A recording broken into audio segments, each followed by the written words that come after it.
Hey, what's up, everybody? This is Gary Holt from Exodus and formerly from Slayer, and you're listening to The Razor's Edge.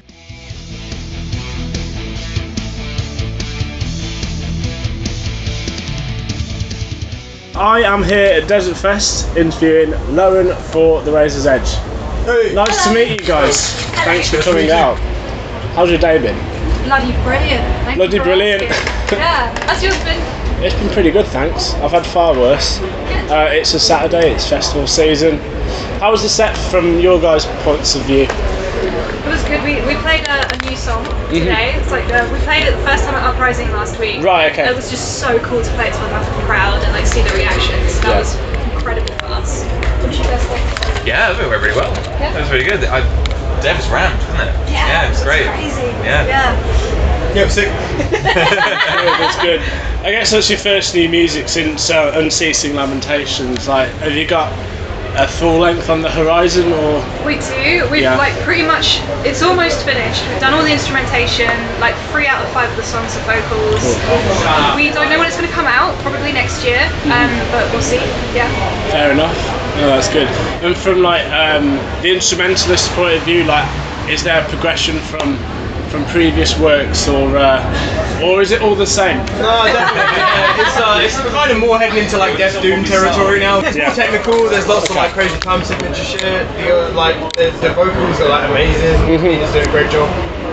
Clean vocals. Yeah, it's not like not Death Doom vocals. Right. I can't do those. I'm not very good at that. Yeah, it's still clean, but like basically it's like the heaviest instrumentation possible. Yeah. With the most beautiful vocals possible. We like It's like Bolt Thrower meets Enya. Ben, okay. Ben, Yeah. That sounds.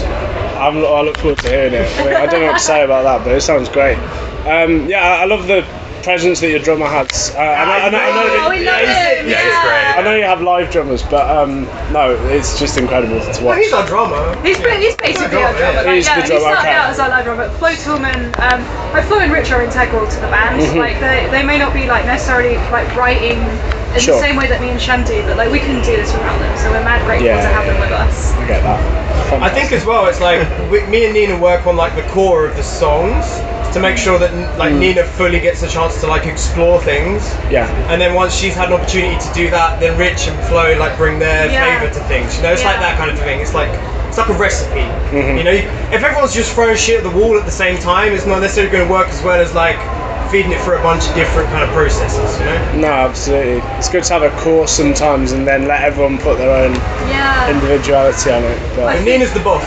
There's like a lot of bands come at it from like everyone has an equal say, and that's like totally valid. And I think it totally works for a lot of bands. But because this band is specifically about my story and my identity, like it kind of is a bit more of like a pyramid or a dictatorship or a ziggurat. I don't know. But yeah, so like basically I get the final say. However, like the guys know what I want, so I don't very often have to be like no to anything. Yeah. And how does your identity shape the band? How's my identity shaped? Yeah, as you said. So I'm Iranian. I was born in exile. My family fled the 1979 revolution in Iran. Right, okay. I have family members that were incarcerated for like a decade, that have gone through like some really horrific stuff. So I was raised in like a very political space, and I was raised between 2 cultures. So I exist in 2 worlds, but I will never be fully accepted by either of them, which is not always amazing. But I do get like a very unique. It's unique. It's interesting to exist in this like liminal space, and I feel like I have a different perspective sometimes on certain things, which I love to explore through art. I know, like in your lyrics, you explore ancient poetry. Yeah. I mean, what are the poems about, sort of, out of interest? So for Unceasing Lamentations, I looked at like like a lot of old Sumerian and Akkadian poetry is like lamentation poetry from when cities were like sacked and like destroyed, and I found that so kind of weirdly relevant to my own experience, because like I was growing up with this like mythical land of Iran that I would never be able to visit, and because I can't go, it's almost like science fiction to me. Right, okay. And a lot of what I have heard about it are very sad things and also very beautiful, positive things. So that's what I love about that ancient poetry, because it is a lamentation.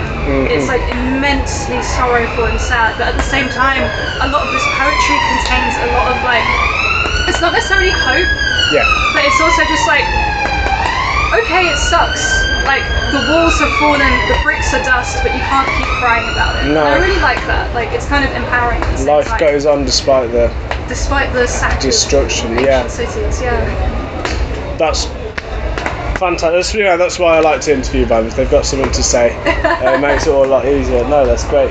You guys have been pretty busy lately. You had Uprising obviously last week, which we touched on. What's on the horizon at the moment?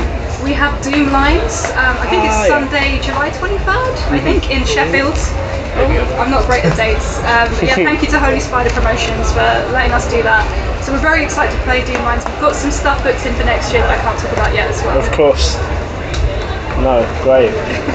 Who else are you planning on seeing while you're down in London? Or up in London? I'm not actually sure where. Down Down in London, down. okay. Yeah, not very down, a little bit down. Right. We're seeing Grave Lines like soon, like pretty much now. Yeah, we can't wait. Love those guys so much.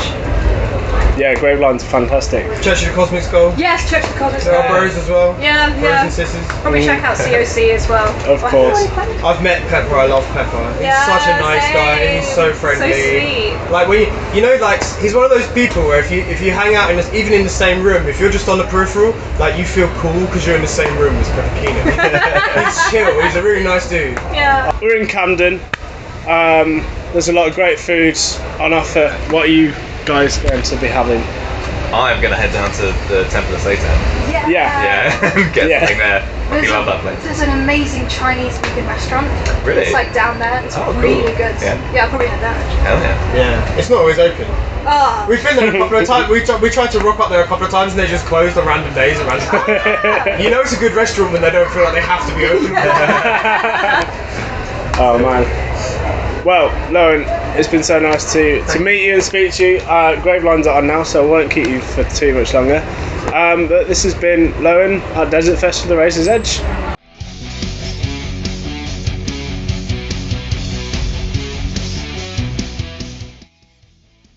Thanks for listening. Make sure you keep up to date with future episodes by subscribing to our channels. For more information on this podcast, or for all the latest music news, reviews, interviews and more, head over to our website www.therazorsedge.rocks.